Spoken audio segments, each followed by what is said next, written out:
Pakar mikroekspresi ungkap arti senyum Gibran Rakabuming saat klarifikasi soal asam sulfat.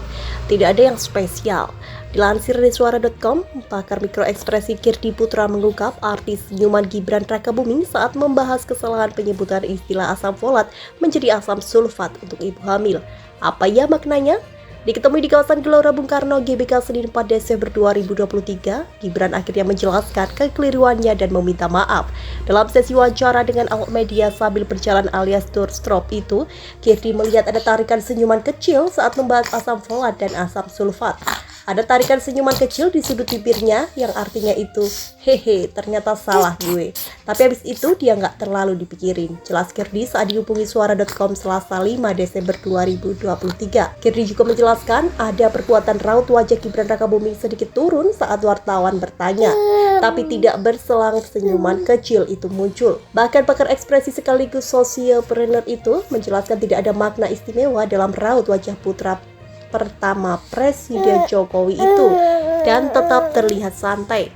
Lalu kalau Gibran sendiri dia berubah mukanya, turun tersenyum sedikit dengan santai minta maaf. Buat saya cara yang cukup oke menjawabnya, tapi benar-benar tidak ada yang spesial, nggak ada yang aneh yang bisa dilihatnya paparnya. Menurut Kirdi, pejabat sekelas Gibran Rakabuming sudah pasti ada tim sukses yang mengelola citra publik. Termasuk tim sukses sangat memahami jika ada kesalahan yang dibuat Cawapres Prabowo Subianto dalam penyebutan istilah. Dalam konteks sebuah berita pencitraan negatif itu, pasti dibahas konsultan komunikasi mereka, dan respon Gibran sudah pasti dipersiapkan jawab ada kesalahan dan minta maaf, tambah Kirdi. Apalagi di tengah upaya Gibran dan Prabowo Subianto meraih opini publik. Tim kampanye pasangan Cawapres dan Cawapres nomor urut 2 ini sangat memahami jika warga Indonesia menyukai seseorang yang mengakui kesalahannya lalu meminta maaf. Orang Indonesia kan suka mendengar permintaan maaf, jelasnya kembali. Gibran salah sebut asam folat dengan asam sulfat. Kontroversi asam sulfat dimulai ketika Gibran berbicara dengan dialog dengan sejumlah influencer di kawasan Senopati, Jakarta Selatan Minggu 3 Desember 2023. Yang dibahas adalah Indonesia Emas 2045. Untuk mewujudkannya, Gibran menganggap penting untuk menyiapkan generasi masa depan sedari dini. Karena itu, Gibran dengan pasangan cawapresnya yakni Prabowo Subianto telah menyiapkan sejumlah program di Pilpres 2024. Salah satunya ia membagikan susu gratis bagi para pelajar.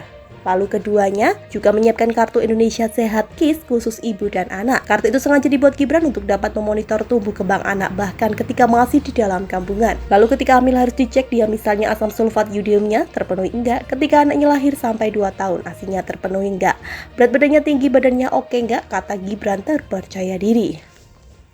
Apa sih kemarin saya nyebutnya? Asam sulfat dan yodium, Mas. Salah ya? Kebutuhan iya, Mas. Itu salah, Mas. Itu kan jadi sorotan itu, Mas. Oh, oke. Ya mohon maaf, mohon dikoreksi ya. Harusnya apa tuh, Mas, kalau bukan asam sulfat? Biasanya nanya apa? Asam folat. Oh. Kemarin saya nyebutnya apa? Asam sulfat. Asam sulfat Asam folat. jadi Ya. sorotan ini. Sorry ya. Maaf, mohon dikoreksi.